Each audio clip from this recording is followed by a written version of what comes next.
상대의 원료 법칙.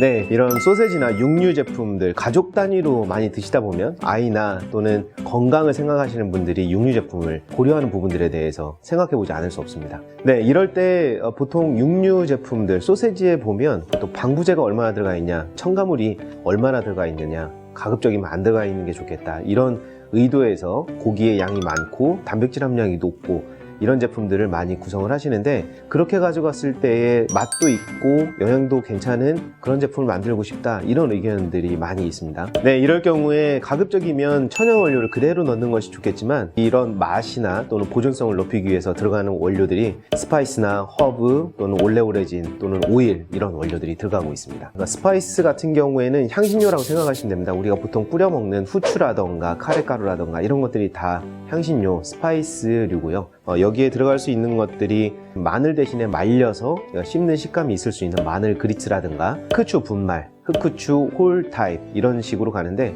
홀 타입이라고 하면 알갱이가 있는 원형을 가지고 있는 형태를 이야기하고요. 가루를 내거나 빻은 형태로 하게 되면 이걸 흑후추 분말 또는 흑후추 그래뉼이라고 합니다.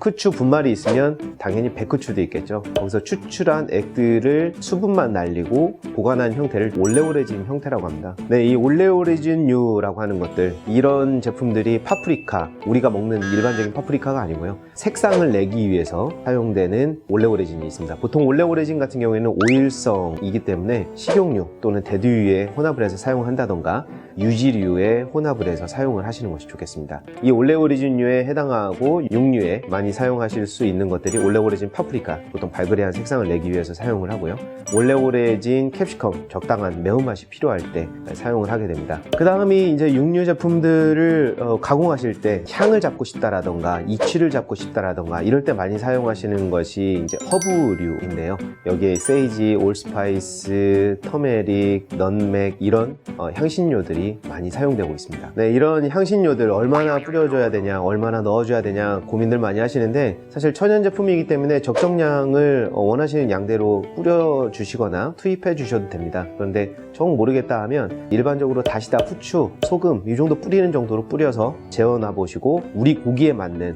냉동육 같은 경우에는 조금 더 들어가야 될 거고요, 생육 같은 경우에는 거의 안 쓰셔도 무방할 것 같습니다.